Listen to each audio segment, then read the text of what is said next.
Hi hello నమస్తే. నేను journalist Sai.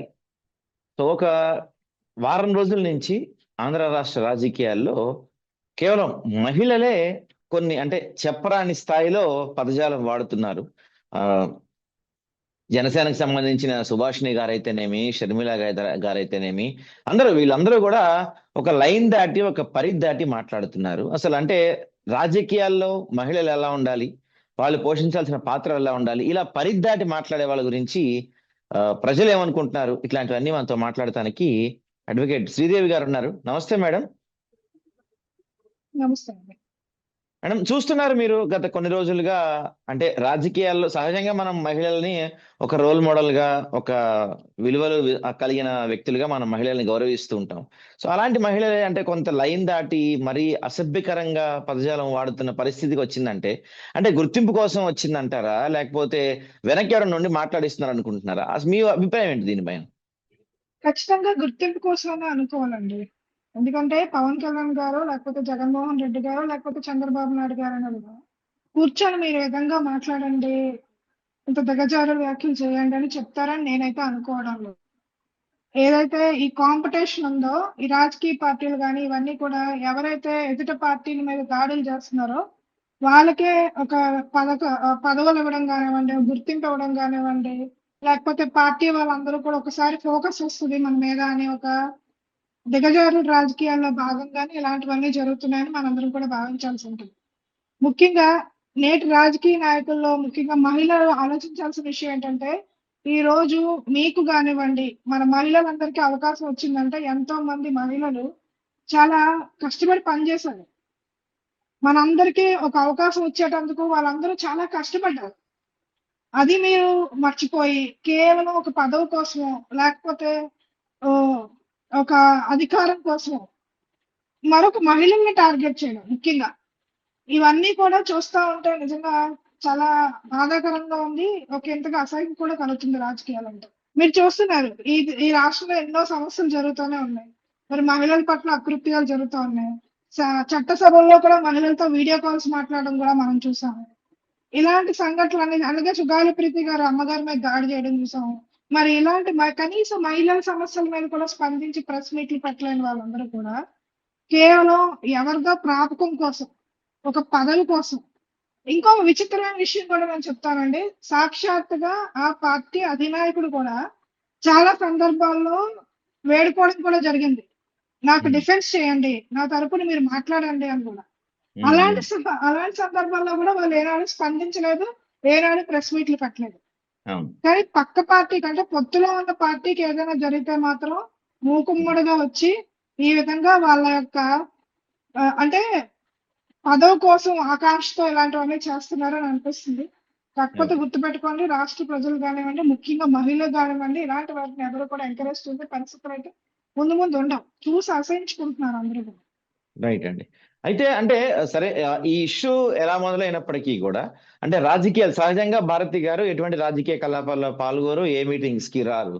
So అలాంటి వ్యక్తిని రాజకీయాల్లోకి లాగి అంటే అసలు సంబంధం లేని విషయంలోకి లాగి ఇష్టానుసారంగా చెప్పరాని విధంగా మాటలు మాట్లాడుతున్నారంటే ఎటుపోతున్నాయి రాజకీయాలను? చాలా బాధాకరం అండి. భారతి గారు కానివ్వండి, లేకపోతే మన నారా చంద్రబాబు నాయుడు గారు సతీమణి కానివ్వండి, వాళ్ళెవరూ కూడా రాజకీయాల్లోకి పాపం ప్రత్యక్షంగా వచ్చి పనిచేసిన వాళ్ళు లేరు. ఏదో వాళ్ళ భర్తల పరిస్థితులు బట్టో దాన్ని బట్టో పార్టీల్లో కొంతకాలం వచ్చి పనిచేసి వాళ్ళకి సహకరించి మళ్ళీ వాళ్ళ వ్యాపారాలు చేసుకుంటూ వెళ్ళిపోతారు. మనం అంటే ఎవరైతే రాజకీయాల్లో ఉన్నారో వాళ్ళను వాళ్ళ రాజకీయ పార్టీ అధినేతను ప్రసన్నం చేసుకోవడం కోసం, లేకపోతే పదవుల కోసం ఇలాంటి దిగజారు రాజకీయాలు చేశారనుకోండి, వాళ్ళు కూడా యాక్సెప్ట్ చేయరు. మీరు చూస్తూనే ఉన్నారు, గతంలో భారతీయ గారిని విమర్శిస్తే టీడీపీ వాళ్ళు కూడా యాక్షన్ తీసుకున్నారు ఆ పార్టీకి సంబంధించిన వ్యక్తులు.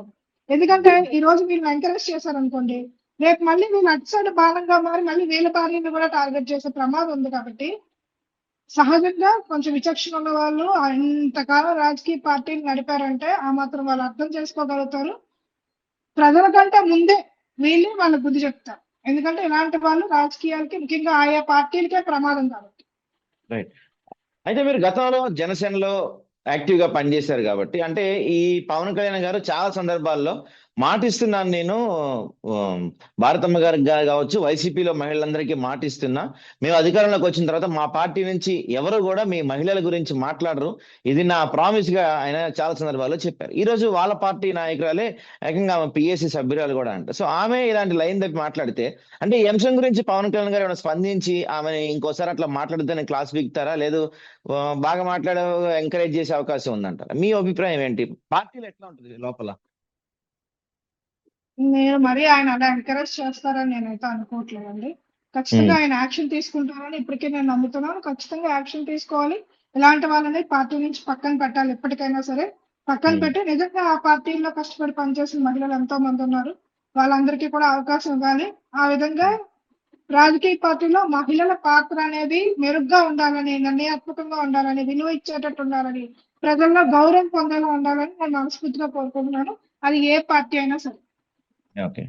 అంతేగాని రాజకీయ పదవుల కోసం, ఆకాంక్ష కోసం ఎదుట వ్యక్తుల్ని తిడతా, నిందలేస్తా, వాళ్ళని ఎప్పుడు కూడా అసభ్య పదజాలంతో మాట్లాడితేనే వాళ్ళకి అవకాశాలు వస్తాయన్న ధోరణి స్ప్రెడ్ అయితే ఇలాంటి పరిస్థితులే వస్తాయి చివరికి.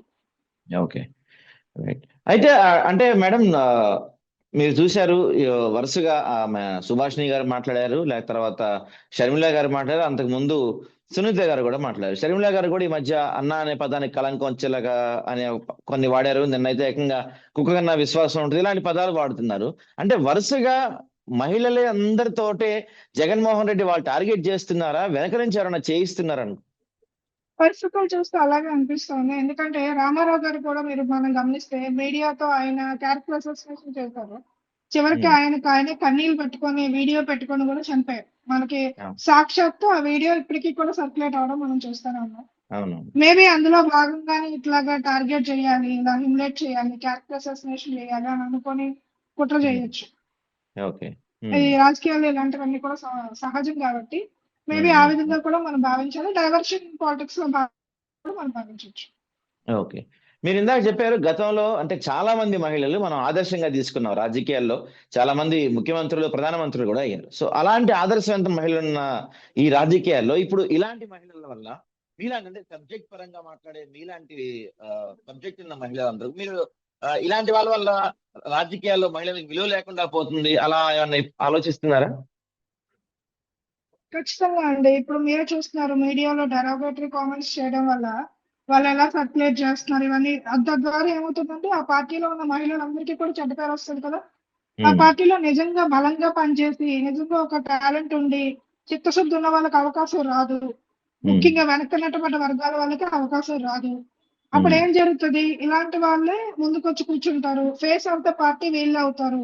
ఫేస్ ఆఫ్ ద పార్టీ వీళ్ళే అయినప్పుడు వీళ్ళు ఏదైనా తప్పు చేస్తే ఆ వెనక ఉన్న మహిళలందరికీ కూడా చుట్టుకుంటారు. అప్పుడు సమాజాన్ని ఫేస్ చేయలేక ఆ మహిళలు వాళ్ళకి వాళ్ళే పక్కకు తప్పుకునే పరిస్థితులు ఉంటాయి. ఎందుకంటే కుటుంబంలో ఒప్పుకోరు కదండి. ఇష్టం వచ్చినట్టు అట్లా చేస్తూ ఉంటే కుటుంబం ఇప్పుడు అందరూ రాజకీయ నేపథ్యం ఉన్న వాళ్ళే కాదు కదా, సామాన్య మహిళలు ఉంటారు, వీళ్ళు కూడా కొత్తగా రాజకీయాల్లోకి వచ్చిన వాళ్ళు ఉంటారు. ఎప్పుడైతే ఇలాంటి వాళ్ళని ఫేస్ ఆఫ్ ద పార్టీలు చేస్తారో, వీళ్ళు ఇలాంటి డెరోగేటరీ కామెంట్స్ చేసి పలచబారిపోతారో, ఆ రిఫ్లెక్షన్ అనేది వెనకనున్న మహిళలకు కూడా నడుస్తుంది. కానీ దౌర్భాగ్యం ఏంటంటే ఈ రాష్ట్రంలో కేవలం ఎదుటి పార్టీని ఎవరైతే బాగా తిడతారో, మంచిగా వాళ్ళకి అంటే వీళ్ళు తిట్టిన తిట్లకి బాగా వ్యూస్ వచ్చి చప్పట్లు వస్తాయో వాళ్ళకే పెద్దపేట వేయడం వల్ల వచ్చిన దౌర్భాగ్యం అంతా కూడా. నిజంగా రాజకీయంలో నిజంగా మహిళా సమస్యలు ఎన్నో ఉన్నాయండి, ఎన్నో బాధపడుతున్నారు. కానీ వాళ్ళ గురించి నిజంగా మాట్లాడే వాళ్ళు కరువైపోయారు ఈ రాష్ట్రంలో. నాకైతే చాలా బాధ కలుగుతుంది, చాలా బాధ కలుగుతుంది. ఎందుకంటే రాజకీయం అనేది ఒక పెద్ద గొప్ప ప్లాట్ఫామ్ అండి, అందరూ గౌరవించే ప్లాట్ఫామ్. నేను అందులోంచి పక్కకు వచ్చినా కూడా చెప్తున్నాను, it is a great platform. Correct గా యూజ్ చేస్తే ఎంతో మందికి మంచి జరుగుతుందండి. కానీ ఎవ్వరూ సరిగ్గా యూజ్ చేయట్లేదు. మీకు ఇంకో విషయం చెప్తానండి, క్షేత్ర స్థాయిలో ఒక చిన్న పని కూడా చేయనివ్వరు నిజంగా కష్టపడి పనిచేసిన వాళ్ళు. ఇలాంటి వాళ్ళు ఏమొచ్చి ఇట్లా బయటకు వచ్చి ఇష్టం వచ్చినట్టు కామెంట్లు చేసి ప్రెస్ మీట్లు పెట్టి మరి ఎలా మాట్లాడతారో అనేది నిజంగా నాకు ఆశ్చర్యంగా అవుతుంది ఒక్కొక్కసారి. అంటే వాళ్ళకి వర్గాలు చూసుకోనా, లేకపోతే ఈ వర్గ నాయకుల పార్టీలు చూసుకోనా, మరి ఏం చూసుకొని వీళ్ళు ఇట్లాగా వెర్రవీగుతున్నారు అన్నది నిజంగా అర్థం కావట్లేదు నాకు.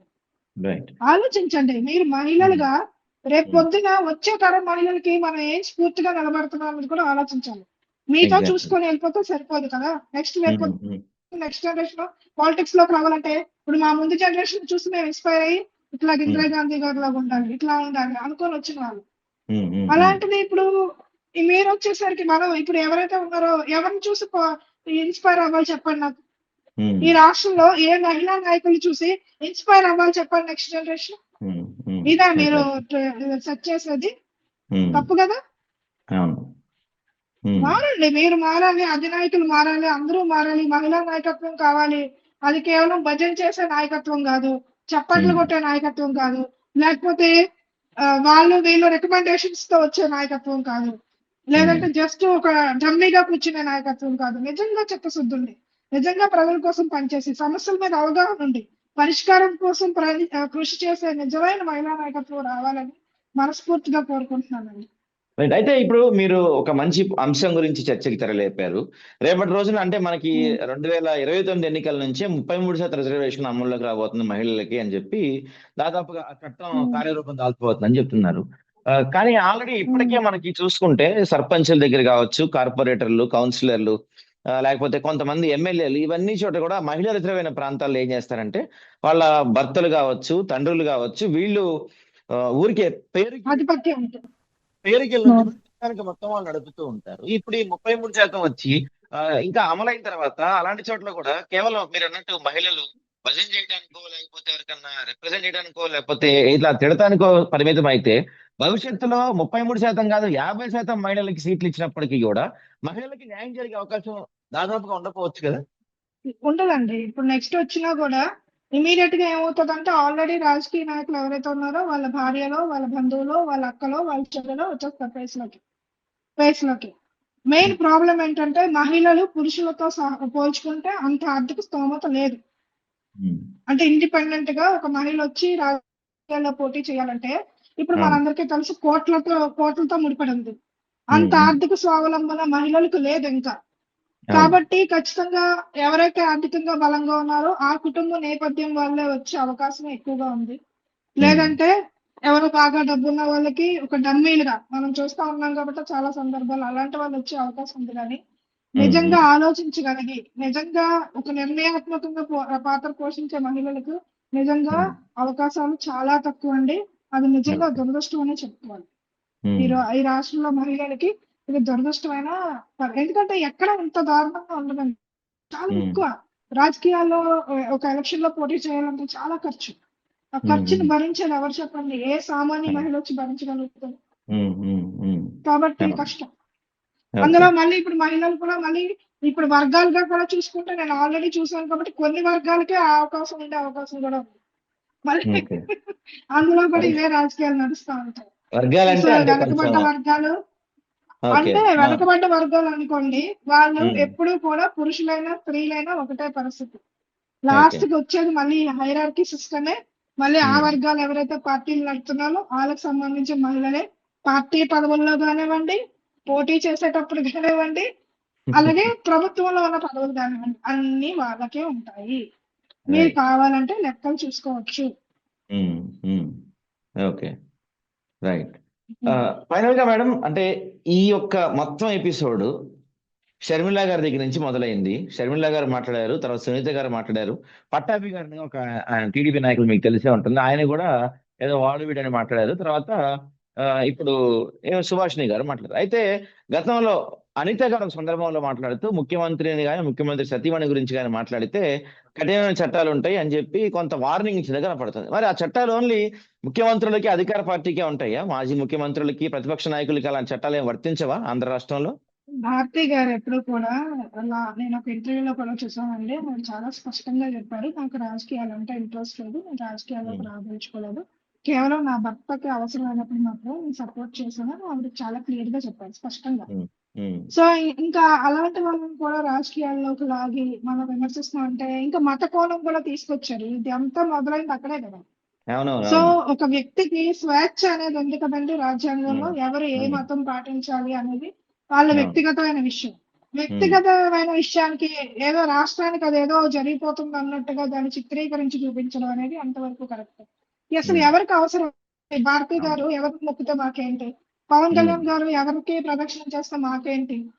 మాకు ఎగ్జాక్ట్లీ. అనవసరమైన విషయం కదా అది. అవునవును. ఉమ్, మాకు కావాల్సింది ఏంటి? ఈ రాష్ట్ర సమస్యల పరిష్కారం. అది మానేసి వీళ్ళిద్దరు ఉమ్, భార్యాభర్తలు వెళ్ళారా, వాళ్ళిద్దరు భార్యాభర్తలు వెళ్ళారా, ఎవరికండి ప్రయోజనం? నాకు అర్థం కాదు. ఉమ్, ఒకవేళ బలవంతంగా పవన్ కళ్యాణ్ గారు అన్నా లజీనావా గారిని తిరుపతి తీసుకెళ్ళినా తప్పే, ఉమ్, అలాగే ఇదేంటి మన జగన్ గారు బలవంతంగా భారతి గారిని తీసుకెళ్ళినా తప్పే. అవును. అది వాళ్ళ వ్యక్తిగత స్వేచ్ఛ, దాన్ని మనం గౌరవించాలి. ఆ మహిళలు ఎలా మొక్కాలనుకుంటే అలా మొక్కుతారు, ఎలా బ్రతకాలనుకుంటే అలా జీవిస్తారు. ఉమ్, వాళ్ళని ప్రెజర్ చేసి రాజకీయ కోణంలో తీసుకొచ్చి మాట్లాడడం అనేది పూర్తిగా దిగజారుడు రాజకీయాలకి నిదర్శనంగా మనం చూడాలి తప్ప, ఇది ప్రజలకు కానివ్వండి, ముఖ్యంగా మనలాంటి వాళ్ళందరికీ కూడా ఇర్రెలవెంట్ టాపిక్. ఉమ్, ఇలాంటి చర్చల్లోకి తీసుకొచ్చి పక్కదారి మళ్ళిస్తామంటే మాలాంటి వాళ్ళు ఎప్పుడు కూడా ముందుంటాము సమస్యను గుర్తు చేయడానికి. రైట్. మీరు చూస్తే నిన్న మాట్లాడుతూ ఉన్నారు కదండి, దురంధర్ అని చెప్పేసి మాట్లాడుతున్నారు. అవును, అవును. స్టీల్ ప్లాంట్ అక్కడ మన అనకాపల్లి మీటింగ్ లో పవన్ కళ్యాణ్ గారు ఉమ్, చంద్రబాబు నాయుడు గారిని దురంధర్ అని చెప్పి మాట్లాడుతున్నారు. మరి అంత దురంధర్ గారు ఈ రాష్ట్రంలో మహిళా సమస్యల గురించి ఎందుకు పరిష్కరించలేకపోతున్నారు? స్టీల్ అవును. ప్లాంట్ ని గాలికి ఎందుకు వదిలేశారు? కనీసం రాష్ట్ర ప్రభుత్వ ఉద్యోగులు మాకు జీతాలు కూడా సరిగ్గా ఇవ్వట్లేదు అని చెప్పి వేడుకుంటున్నారు కదా, ఆ సమస్యలు ఎందుకు పరిష్కరించలేకపోతున్నారు? అవును. చట్టసభల్లో మహిళలతో అగౌరవంగా మాట్లాడుతున్న వాళ్ళ మరి కనీసం చర్యలు ఎందుకు తీసుకోలేకపోతున్నారు? ఇంకా ఇప్పుడే చూసాను ఫ్రెష్ గా పిల్లలకి అమ్మేస్తున్నారంట, పిల్లల్ని అవును. అమ్మేస్తున్నారని ఇప్పుడే న్యూస్ చూసాను. మరి అవును. వీళ్ళ మీద ఎందుకు చర్యలు తీసుకోవట్లేదు? మరి 30,000 పైగా ఆడపిల్లలు కనిపించకుండా పోయారని చెప్పారు కదా, వాళ్ళెందుకు అవును. మళ్ళీ వెనక్కి తీసుకురాలేకపోయారు? ఉమ్, అంటే మీరు 15 ఏళ్ళు పొత్తులో నేను కంటిన్యూ అయిపోతానని ఫిక్స్ అయిపోయారు కాబట్టి ఇంకా ఉమ్, మీరు భజన చేస్తున్నారు అనమాట. అంటే జనసేనని భజన సేనగా మార్చేశారు. రైట్. మీరు అలా చేస్తున్నారు కాబట్టి కింద ఉన్న వాళ్ళు కూడా అదే ఫార్మాట్ ని ఫాలో అవుతూ టీడీపీని ఏమైనా అంటే అధినాయకుడు అంటే జనసేనకి సంబంధించి పవన్ కళ్యాణ్ గారినన్నా ఎవరు ఏమనట్లే.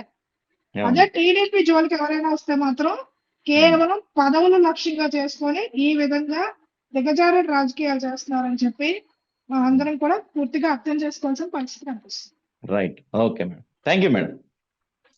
Thank you.